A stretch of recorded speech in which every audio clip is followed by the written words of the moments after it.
everyone. Welcome to Proverbial Mind podcast. It is your host again, Samuel Oladeji, and here with me I have Michael Ostrolenk. I believe I got that correctly. Yeah, Samuel. Yep. Okay, great. So today we are going to be talking about the untold secret behind human resilience. And so if you're here today and you're confused about what is it of human resilience, what the heck is the secrets behind the human resilience, and you want to learn about it, well, Michael today has come here with us with a handful of wisdom and years of experience to tell us how to navigate the journey of human resilience. So he's the right guy for the job. And he has like 15 years coaching in the Navy SEAL Fit. And I checked the SEAL Fit program. The SEAL Fit program happened to be one of the most top ranking military grade training for civilians all over the world. And that blew my mind. And not only that, he has other more experience. So he's going to be taking us on the ride today on how to build human resilience and to navigate the journey of people thinking the misconception of human resilience being something that you're born with, but rather something that you can build. So Michael is going to tell us all that. So if you're here today and you are new on the channel, please do not forget to subscribe, click the notification button, and like our videos, as well as comment. Give us feedback on what we are doing and how we are doing. That way we can better be able to serve you and bring more contents. And to learn more what about the Proverbial Mind podcast is, we would like you to visit our YouTube channel, the same at Proverbial Minds, and look at our inaugural video. Basically, the theme of our podcast is the Proverbs of Leadership and Success. We are building a community of great leaders and successful individuals. So if you're on your journey towards becoming a successful person or a great leader, an employee, entrepreneur, whatever line of life that you are, if you want to develop personally, this is the right stop for you. We have posted previous videos on the power of visions, on the quality of leadership, on a lot of things. So go ahead to look into that. And now we are going to get into the main deal. Okay, so Michael, tell us today, how do you get started with your journey of human resilience? How do you discover that term? Yeah, so it goes back almost 30 years. I'm licensed as a marriage and family therapist 30 years ago. I started coaching about 24 years ago. For insurance reasons, I didn't need to practice under my license. I've been doing coaching. In that whole period of time, I've done multiple different really cool things. Part of that includes being a master coach at SEAL Fits and Unbeatable Mind Academy. Yep. You mentioned that. It's founded by retired Navy SEAL Commander Mark Devine. I helped him launch the Unbeatable Mind program. I ran his mastermind group. I helped on summits. We launched a coach and training program. So I was really fortunate to spend time with some amazing men who SEALs, U.S. Navy SEALs, and who imparted a lot of their wisdom and knowledge to me. And I've utilized that in a lot of my work that I do. And the way it really generally started with Mark, at least at SEALFIT, was in 2009. My wife at the time asked me, what do you want to do for your 40th birthday? I'm an older dude. I was 39, getting ready to be 40. And I think she was expecting me to say, go to the islands, the Caribbean, and have a good time and hang out and stuff like that. And I'm like, no, I want to do this. I want to go train with the Navy SEALs, that civilian-oriented program that you kind of referred to. Wow. So I literally moved out there. I was in Virginia, DC metro area, and I moved out to San Diego with Mark for about a month, and I did what's called a 3-week SOF Academy. And this is a training program for young men who want to go Navy Special Warfare. It's a pre-BUDS training program. I was 39. I wasn't joining the Navy. I didn't have a contract. I wasn't going anywhere, but I just want to see what I was capable of doing. And I did that it was a little bit more than 3 weeks, so 3.5 weeks. And we trained 12, 14 hours a day. We started at 5:20 every morning. We finished around 7:30 at night. On occasion, we have to get up at 1 a.m. in the morning and do fun things in the ocean because they're SEALs. That's what they do. And then we finish it off with what's called Kokoro Camp. It's a Japanese term. It means indomitable spirit. And it's a civilian version of Hell Week. And so it's modeled after Navy SEAL Hell Week, which is a whole week. For this program, is 50 hours. No sleep, and you just go from one training environment to the other. They do feed you, but you go from the ocean to the beach, to the grinder, to the mountains, back to the ocean, to the beach, to the grinder, to the mountain. Like, you're just all over the place literally training for 50 hours, seeing what you're capable of doing. So I went from doing the 3 week Soft Academy to the Kokoro camp, completed both, very successfully, had an amazing time. It's like one of the best things I've ever done in my life. I loved it. And then Mark, reached out to me about a year later because he knew I was a therapist and a coach and he thought I could be helpful taking that kind of training, but scaling it for different people because not everyone is 21 and can go Navy Yep. Special Warfare. But some people want to develop the same resilience, the mental toughness, the emotional capacity, the physical capacity, the emotional resilience that Navy SEALs might have. So we build out a series of programs, and that's what I worked for him and ran for him for many, many, many, many years. So I had just that great experience of like, what am I capable of doing? And like just balls to the wall training. And what's great about the physical training is it shows you who you are mentally, emotionally, at the Yep. character level.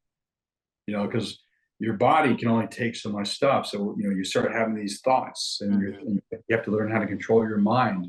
Your emotions can get all over the place. You haven't slept in a couple of days, and you're doing crazy stuff. So like you learn how to manage your emotions, and you cultivate some character traits like on one level courage. Like you do things that are really at least for me, they're really challenging, physically challenging.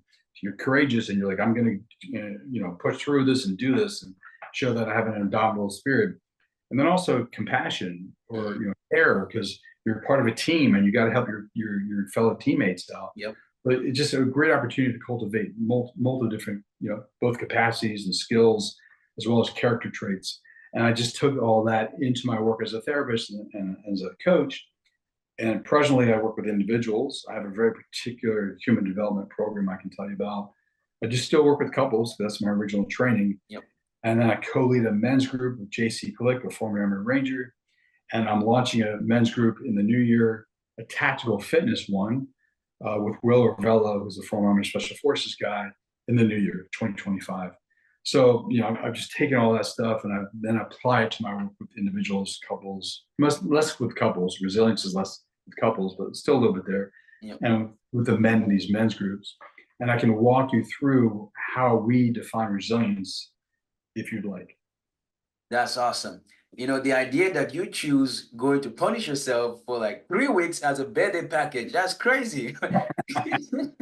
Oh, you're thinking. I mean, people are probably thinking, okay, I would rather go on a yacht and, cool, you chill, or maybe go hiking or go partying and stuff, but you chose to go, I don't know, kill yourself for 3 weeks. Yeah, and if you actually look at my history, my story, there's a lot of that. Like I much prefer to be made uncomfortable. Like part of the work I do with clients is like I teach them how important it is to be comfortable being uncomfortable. Yep. We've got so not for everyone. There's a lot of suffering in the world. I'll acknowledge that, but in the West, here in the States, people have it pretty well. Not everyone, but a lot of people have it pretty well. We're very comfortable. We don't like being challenged too much. I mean, we drive in AC cars, and we have air conditioning in our cars because we don't like to be hot. We have heaters in our house because we don't like to be cold. We're able to manage our environments really, really well. And I think evolutionarily, it's really important to put ourselves in uncomfortable situations, whether they're physical, mental, emotional, or spiritual, for growth and development. So that's kind of driven my whole life. And the SEAL stuff is just one example among many of that being expressed. That's amazing. And I can relate to that too. The last time we spoke about, and I told you some of those experiences, I was 9 years old when my mom thought I was a pain in the butt and she needed me to get some discipline and then threw me to the Nigerian army. Military. Nigerian Yeah. Army School there. I spent Yeah. 6 years in that compound, but one thing it did to me, it challenged me, it shaped my life, it helped me learn resilience on a full scale. There are many things I went through there. It's not a natural thing for you to put your child in that school, except if you're just like a military personnel and you want your child to go through the same military training. No, my parents were civilian, no military experience, and then they threw me in there to learn to go deal with all of that. And I can say, it was amazing. Now, today, when I get too comfortable, I feel uncomfortable. So I would always want to look for like a challenge to challenge myself. There was a time I was feeling like, okay, I don't think I'm having enough challenges. I need more. And then I decided to start going for run in the morning. Sometimes I jog for like 4.5 miles, sometimes 5 miles. And in between those jog, I would almost max myself out, and I'll be telling myself, man, you cannot quit. You're just gonna quit like that. And then I would continue going and going and going and till it became an habit. So I definitely really resonate with you so much with that. Always Yes. looking for challenge. I got so used with that military life that I cannot stay without no physical and mental challenge nowadays. So it's really amazing. I love your stories, I understand where you're coming from, the love and the challenges. And I'll share something, which is something that really just crossed my mind that I know you'll appreciate. Yep. This is about mindset. Like, Mhm. you're in the middle of something hard. So I was in Ecuador for a month at the beginning of this year, and I was training up for a 50-mile go ruck, which I'll tell you about. We did in May in Mhm. Washington D.C. Weighted ruck. You train, Mhm. you do for 50 hours. So I was in Ecuador training in the mountains and on the beach.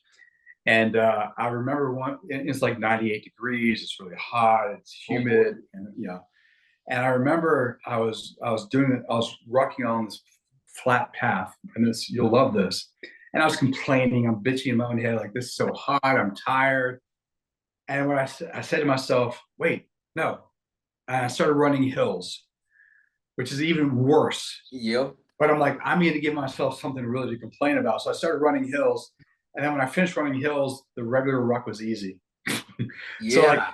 you get to the point where like, this sucks, like, make it worse. And Yep. that's like my mindset. Like, then you won't complain about what you just did. It's so much. Exactly. It's amazing how that happened. You see, another example I have is I was at the gym one day and I was having a pretty bad day anyway, and I was not really happy that day. And so I went to the gym. It's my regular routine to go to the gym sometimes when everything just goes sideways and I'm expecting to go north, but it just goes south. And so sometimes I just go to the gym like that just to try to get myself mentally challenged and physically challenged to see how I can, get out of that zone. And so, yeah, I was at the gym that day, and some people were lifting, and I was gonna do this lift. I was gonna lift like about 250 pounds. And considering my size, I'm just weighing about 145 pounds, and I'm trying to lift something almost twice my my weight. So it was kind of crazy. And I looked at everybody there, and I was tired, I was frustrated. I'm like, man, I'm done. I'm out of here. My brain was just telling me every reason why I should quit and just get out of the gym and just go relax and stuff. But then I was thinking about it. I then I put on my headset. I was listening to one of Denzel Washington's Oh, motivational speeches. yeah, And yeah. and then it said something that really struck my mind. And that thing just hit me real good. And then I began to think about it. I just started envisioning myself lifting that weight. And that would be the first time that I actually lift that much amount of weight. Usually I'm always around like 180, 190, 170. And just because of how I was that day, I'm like, you know what? I'm going to top it to 250 and I'm going to lift this thing. And then I went down, I went up, I was going. At first, my back hurt. I stopped and then I started again. Could you believe I went about 5 reps and I did 8 for each of them? I did 8 for each of them. And when I was done, the people around me thought I was crazy because I was sweating and I was so energetic. I had so much energy in me. And it was weird. I was like, where did that come from? So that is awesome. I'm glad you didn't hurt yourself in the process, but that is so awesome because it just shows like when you push yourself, and you got to be really careful pushing yourself. We can have that conversation too, but like, it does energize you. It takes you Yep. to the next level of functioning. And I always encourage all my clients. It doesn't have to be physical. Like, I personally like physical challenges, and I encourage my clients to get into physical challenges. But you can do ones that are just strictly emotional, or strictly mental, or strictly spiritual for you too. Like, those things are also very important to stretch yourself, become Yep. uncomfortable, grow. That's Yeah, amazing. I love that. Congratulations, man. Yeah, ever since that day, I never went back to 180 again. Nice. Never went back. So now, take us through the process of your destination, of your definition of resilience. How has it Yeah, shaped your life? yeah. So let me walk you through. So I mentioned JC Glick and I run Hmm. a group called Resilience Optimized, and I Yep. think, yeah, if I can walk you through the theoretical framework of that group Hmm. and what we do, it lays out a nice kind of picture of what we mean by resilience. Yeah. So we call it Resilience 2.0. Hmm. And for us, Resilience 1.0 is like, doing hard physical training things. Like a Jocko Willink, you wake up at 4:30 in the morning, you get your weight training in, or a David Goggins running 100 miles before breakfast. All those things are really cool. JC and I actually love doing those kind of things, and they're really important. But for us, 2.0 is not just creating physical capable men. We work with men. This is for women too. But we think about it in three different categories of life. One is, you could think of psychological or mental, emotional, and spiritual. Men, and women do this too, but we work with men. Men, in many cases, if not almost all cases, when they're uncomfortable with whatever's happening inside themselves, they seek distraction, like the porn, drugs, alcohol, Instagram, Netflix. They'll work extra hard at their job. They'll work out extra hard at the gym. There's various things that we do as men, as human beings, really, that to seek to distract ourselves from what's going on inside ourselves. And our basic intention is like, let's not do that anymore. Let's develop the inner capacity to sit with whatever's arising in our human system, because it's valuable information about our lives and how we're showing up in the world and what's going on inside of our bodies. There's wisdom there. Yep. And it might be scary to sit with whatever that is, but it's so necessary for our men to be able to do that. So the first kind of area is like just learning for the men to sit with their own experience, emotions, mentations, cognitions, whether they're thinking about whatever they're feeling, energetics of their body, any unconscious material that's arising in their human system. That's the first place we work with the men on. The second place is in relationship, and I'll just do a heterosexual couple. So a married couple, women can be messy if they're activating their feminine, right? And men can be messy too, but we're just talking masculine and feminine for now. Both men and women have both traits inside of them, but women tend toward the feminine, although they can have masculine traits, as I said. So the feminine it's very flowy. It's shifting, it's changing. Like they can feel one thing one moment and feel something else the next moment, feel something the third thing a moment later. And for a lot of men who are very front side focused and solution oriented, it's disorienting and challenging. And they want to fix their partner, their wife, their spouse, because they're uncomfortable with the way their spouse is showing up. So I want to solve your problem so you can stop doing that, whatever that is. Yep. And our basic message is, and what we teach our men is like, no, you need to be able to hold the space for your wife to feel whatever she's feeling, to go through whatever she's feeling, and ask her what she needs from you. Sometimes your wife might need you to solve her problem. Cool. Okay, put on your cap and solve her problem with her. That's awesome. Sometimes your wife might need you just to hold the space and give her the space to emote whatever's going on for her. She just wants to let it out loud. Cool. It's not easy for a lot of men to be able to figure that out, but it requires two things. One is a strong sense of self, that you're grounded in who you are. You hold the space in a loving, caring way from the heart, and you're just there for your partner. And it also requires you to engage her in a really deep series of conversations, because most men might not ask, what do you need? And then be able to give it to her at that moment. If you're capable of doing so, not all men are capable of doing that. Not only asking the question, but it's showing up the way your wife, your spouse needs you to be. And that's a changing dynamic, because how she might need you to show up this minute could be different tomorrow, could be different 5 minutes from now, truthfully. So it's like you have to adapt to her dance. And so it is literally a dance. So the second part of resilience is showing up for your spouse the way she needs you to show up for her. The third is, we live in a VUCA environment, volatile, uncertain, chaotic, ambiguous. Like things are changing all the time. Economically, technologically, politically, like there's lots of interesting changes socially here in the States, in our country, but globally too. And we need our men to be able to step up and address those challenges as leaders. And it could be within your own family, it could be in the community, it could be in the nation state, it could be globally. We don't know where the challenges are going to come from, but our men need to be strongly centered in themselves, spiritually powerful, empowered.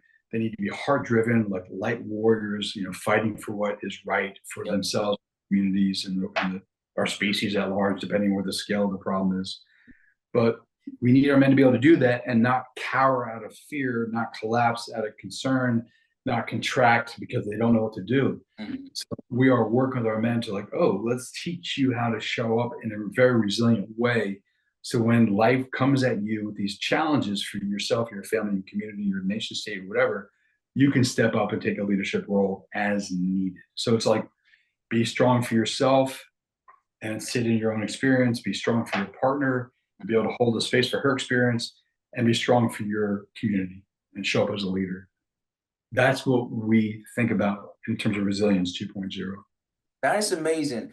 And I can see how mindset really plays a crucial role in all of this, because the key point I take out from what the process you just talked about now is being able to be secure in yourself, first of all, be secure in your ability to handle situation, trust in your skills and trust in your abilities. And so, because when you don't trust in yourself, you don't trust in your skills, it shows in your actions. It shows. That is why most times you run into flight or fight response mode, and then you screw up, you react instead of responding to the situation. Right on. So how then does mindset come into play and shape all that area? You're right, 100%. And what I'd love to do is add body set, if that's such a term, into the mindset, because it's not enough to have the right growth oriented, front side focused, offensive mindset, which I'll break down in a moment. Mm-hmm. The physiology has to support that. Your nervous system has to be regulated in such a way that can support a particular type of mindset. Because if not, then you'll have kind of a psychic split inside yourself. Like you're trying to think and do the right thing, but your body's shutting down, fight or flight, whatever you happen to do in terms of a stressful situation. So the body has to be aligned as much as possible with the mindset. And the mindset, from SILF is what we call kind of an offensive mindset. I'm not recommending people necessarily run towards the gunfire, but it's like literally a mindset of I'm running towards the gunfire. I'm running towards the challenge. I'm ready to take on the challenge.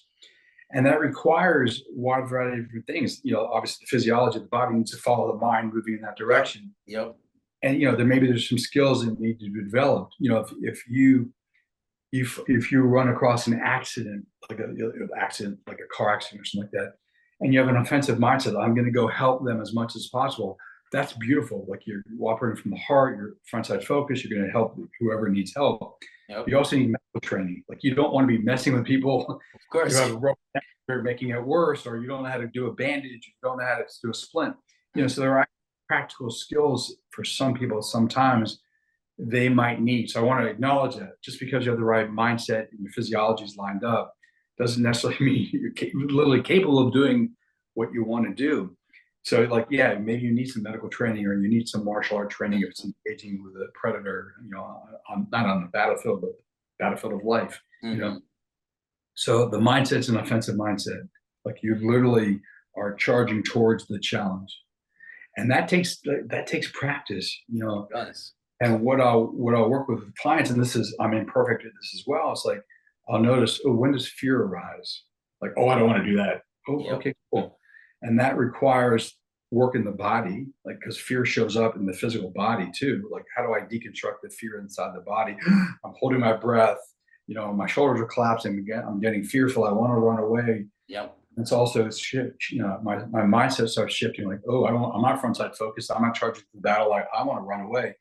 So there are interventions that I work with clients to support that particular mindset. Like there are breathing practices which help relax the body and get it in a position to run towards a gunfire. And I use that metaphorically in most cases. So there are breath practices and there are posture practices. So you regain control of the muscles, because the muscles they get too tight and contracted. Out of fear, you can't act. You want to very fluidly, like Bruce Lee, be like water. If you're tense like this, you're not going to get much done. So definitely clients through the breath and through posture work or muscle work to really get the whole system more relaxed. And then continually, what's the mantra? What's the conversation? Like if I start getting negative in my head, like I shared with you before when I was in Ecuador doing my training, I start bitching in my head, oh my God, it's so hot. Blah, blah, blah. And I'm like, oh, wait, stop. I can interdict. I can change my thinking. And I do, like, okay, what's my mantra that changes my thinking? What's a breathing practice which gets me kind of more energized. Like shoot, when you did that, when you do 250 pounds, you're all excited. I Yep. would imagine if I was there with you, like there's a new breathing pattern, like an excited breathing pattern. Like I got this, you know. So like, you know, how do we empower the mind to stay positive and, you know, active in the direction you want to head? Mantra, mantra, mantra, breath work, Mhm. posture work. And part of that too is not just you as an individual, but your team. Mhm. You have people behind you saying, man, good Get it. job, good job, good job. And even in your head, because there are moments like Will Ravello, who I'm doing this tactical fitness men's group, which I'll share with you in a moment. Like he programs for me. He's a trainer, you know, Yep. after the military and after SWAT. So, and he's in my head. Like I like if I start like being a ball sacker and going, oh, I don't want to do it. Like I just can imagine Will saying, looking at me, oh fuck, I better do that then. He doesn't have to be there anymore in front of me and Yep. next to me, but like, you know, having a team of people around you that like encourage you and push you on is also very, very important too. That's amazing. And you know, that connecting your mind with your body and the skill part that you mentioned is actually very crucial. Because when you, like I said before, when you know you're not competent in something, you know, you can have all the confidence you want, but then you go and embarrass yourself because you don't even know what you're trying to do. You know, I feel like getting the skills too is very, very essential. Example now, public speaking. I'm, God has gifted me a lot in that public speaking area. I've stand in the front of audience with about 3,000 people before and given a speech and stuff. And so sometimes when I want to get on the stage, you have this fright, this little thing just coming to you. You know, this sometimes imposter syndrome is what they call it. You'll be like, okay, yeah, how am I going to do this? A lot of people here. And being that I've always done leadership since I was around the age of 15 was when I started doing leadership positions. In my military high school that I went, I led a company of about 1,200 students. And Wow. so I have always done that leadership thing since I was very young. And I don't know, it's just magical. When you just, I sometimes get frightened, but there's always this mindset shift that used to come into my mind. It first start with, I got this. I can do this. I have done it before. What could possibly go wrong? I got it. I know my skill. I know what I'm gonna say, and I know what I'm about to do.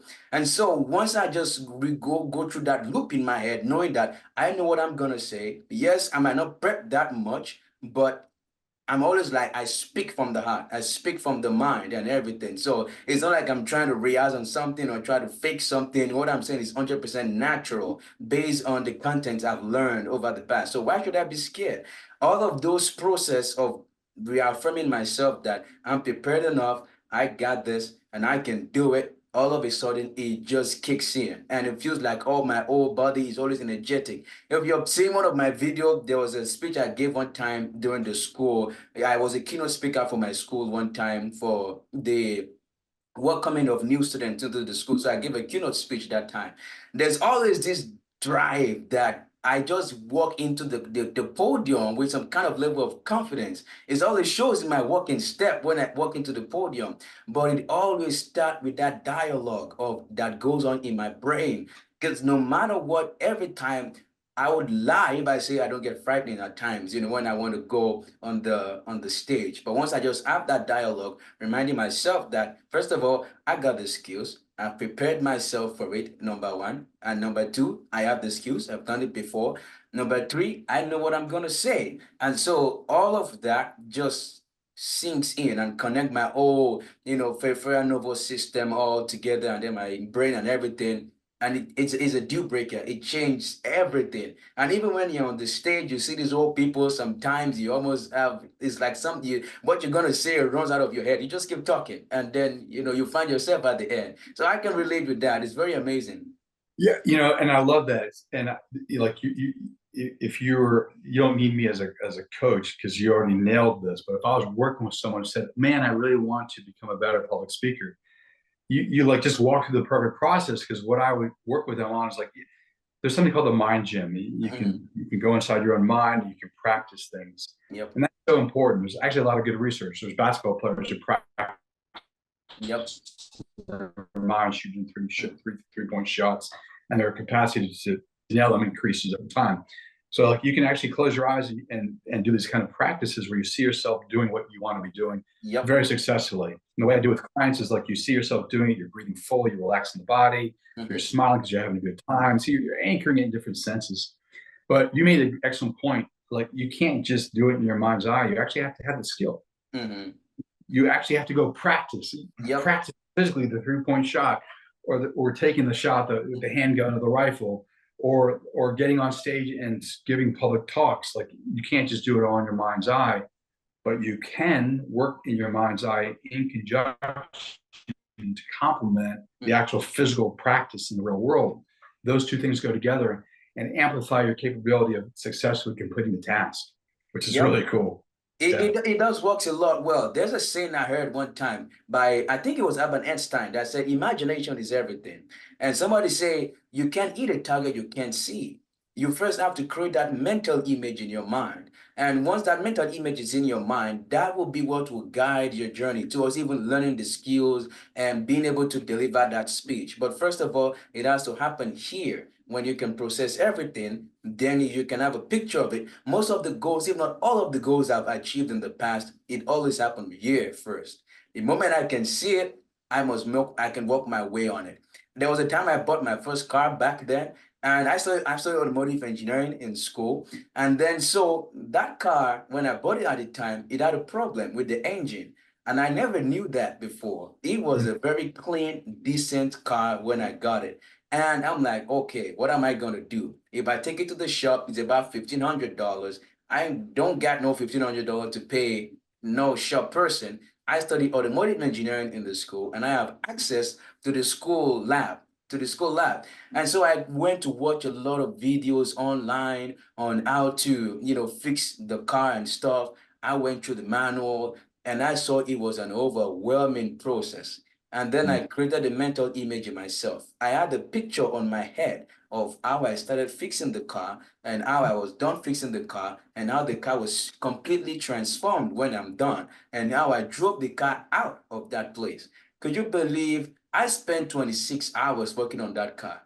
For 2 days, I threw apart the whole engine compartment. And I was like, is either I die or you die. But too bad I'm not gonna die, so you gotta die. So, and that was the mindset I have. And just like as I pictured the car to be when I was done, that was how it was. New, completely fixed. It's amazing. So that is awesome. That's like a great example of like your front side focus. Hmm. You have the right mindset. Yep. Boom, going to do the job. You have a visualization of the end result of doing the job. You also have the skills to make sure you get it done. You study Yep. YouTube, whatever, and then you have the access to the tools. Like all those things together, boom. That's Yep. all. Makes it happen. Makes it happen. So now the title says the untold secret behind human resilience. I feel like we've touched on a couple of them. Number one, the mindset. Number two, I believe is, if you agree with me, is the skills, the right skills to do the job. And we have Yeah. talked about it. What are the secret do you think that people need to develop that resilience other than mindset and skills? Yeah, and I know you're interviewing Jeff Bannon in the near future, a former CIA guy. He has a whole book about some of this stuff, which I'm Yep. excited for you guys to have a conversation. But I would say, besides the right mindset and having a team behind you, Mm-hmm. you really need to learn how to regulate your physiology. Mm. Because here's the thing: like if you're unconsciously competent, like you're so skilled at doing this thing, you don't even have to think about it. Yep. That's easy. Boom. You don't. There's no like. You're not modifying your physiology. You're not doing the mindset. It's just like second nature to you. You can Mm-hmm. almost close your eyes and do whatever it is. Yep. That takes a lot of training in a particular Yes. field. And great, do that, do that, do that, do that. Until you get to that point, you still got to work on your mindset and your physiology. And the regulation of the physiology, I'll say, is secondarily key to in supporting of the proper mindset. Like you need to be able to recognize when your body gets activated and you start going to a hyper sympathetic activated state. Because Yep. when you go into a hyper sympathetic activated state, you lose access, not completely, but to somewhat degree, to your prefrontal cortex, Mm. the thinking part of your mind. We don't want that because then you start making mistakes, Oh yeah. or doing things you don't really want to be doing, or saying things you don't want to be doing, and you act out previous patterns in your nervous system of how you handled things when you were a little kid, which we do. We have a defensive structure. We organize in response to threats in our environment. And that's what we do when we feel threatened. But like, we don't want to go there because that's not necessarily the best, most effective and efficient way of being in the world. So you play with your physiology. Breath is the first way in. Like, I start getting activated or triggered, whatever word you want to use, and I notice my breath gets shallower and shallower, and I start holding my breath maybe, or I just get shallow. That's the first key sign, like, oh, I need to interdict. The interdiction is breath. Mhm. There's a zillion different breath practices out there, from holotropic breath work to like Wim Hof to various pranayama things in the yogic system. But a basic easy breath that my friend Dr. Michael Hamilton taught me is a 5 count inhale, no hold, 5 count exhale, no hold. And you just do that breath over and over again. And it helps keep your physiology regulated in such a way that you can be front side focused and activated and move in the right direction. Not activated, front side focused and action, move towards action, towards the goals that you seek by managing your breath. Mark Divine at SealFit, who I know you'll be hopefully interviewing soon as well, he has box breathing. Like, you do a 5 count. You inhale for 5, you hold for 5, you exhale for 5, you hold for 5, or 4, or 3, or whatever you're capable of doing. Different breath practices. But the point is, like, you can use breath to manage your physiology. Yep. You can also do, like, you start noticing you're getting really tight and stressed out. Progressive muscle relaxation is a tool, a technique that I teach my clients. So, like, they're about to go do something and they're engaging. Let's just say it's a couple and they're about to engage in a conversation with their partner, and they're nervous and they're feeling like tightness in their jaw, shoulders are getting tense.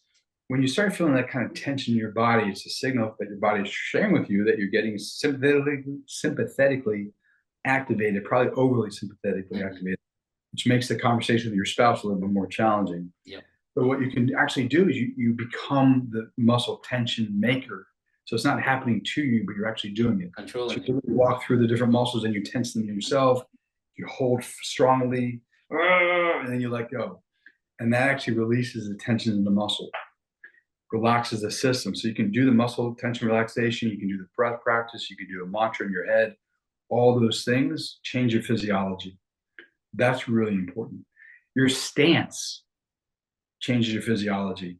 If you're standing strong, powerful, standing up straight, not like a military, like, oh, right, sticking your chest out, because then you're not breathing properly. But like, your shoulders are down, your chest is open, your knees are not locked, they're open. That's actually a powerful stance that changes your physiology versus a stance where your knees are locked up, Yep. your chest is backwards, and your stomach's pulled in, you're not breathing properly. So we can also play around with your posture to change your physiology. So the muscle tension, the posture, the breath practice, and then obviously, as the mindset, the mantra, all come together nicely to help increase your capacity for more and more and more resilience. That's awesome. That all ties back to internal regulation. Basically, being able to regulate how you're feeling and be able to regulate yourself. And one example that I know that I've experienced with that before, no, that might not be about standing up against challenge, but it's mostly the cold. As my region is a very cold region, I notice that sometimes when I'm shivering from inside, when I practice that muscle tensing that you talk about, I just stiff myself and take a dominant stance. I find myself that shivering just goes away. Magical. Actually, so I have some guys at SealFit who did Kokoro camp, Mhm. and would have loved to have known that secret Yep. in advance, because there might be on video too. If I can find it, I'll send it to you. But the people are like shivering because they just did a time in maybe it's time in the ocean. No, they did a cold plunge, so they're shivering. Mhm. And one of the SEALs walks up to them and yells at them, telling them to stop shivering. It's all in your mind. Stop shivering. And they're like, I don't know how. I don't know how. They would instead of being abused by the SEAL, not abused, but yelled at by the SEAL. If they would have had that technique, they could have more easily learned their internal states and like, oh, relaxed into that. It's amazing. The mind and the body it's a very incredible machine. I think about it sometimes and it blows my mind the way the capabilities of our body and the way you can control it and regulate it and everything. It's an unstoppable force when Yeah. you gain that self-mastery to be able to master yourself and your emotions and everything. It's very powerful. And I'll bring this up because I think this can be a very powerful way to explore and train in resilience. Mm. The martial arts. Yeah, I mean, talk about people in many cultures and over history who learn to regulate their nervous system and upregulate their nervous system. It's amazing. So you don't have to necessarily get into fight and all that stuff. But martial art training is a great tool for what you just suggested. Yeah. that's powerful. And I can relate to that on karate because I did karate. Okay. And one thing that blew my mind about karate is I noticed the way you can control you can mobilize your whole body to Yeah. deliver, the reverse punch that they do in that I think they call it kumate. So like it's a reverse punch technique where you go, you step with your right foot and one leg backward and you deliver like the power that punch holds is crazy. I was being taught how to deliver that punch, and then the person that was holding the back, the punching back stuff that you hold, and I regulated Yeah. myself and the guy bounced back. I'm like, boy. That's That's cool. So yeah, if you get your whole body into a particular movement, it Mhm. just adds power to it. I've been fortunate. I've been training the martial arts for a very, very long time. So I've experienced that and seen that and been the recipient of other people who are really skilled at that. In Yep. my butt. It's amazing. This is a very great conversation, guys. I don't know about you, but I really enjoyed it. It was a good time.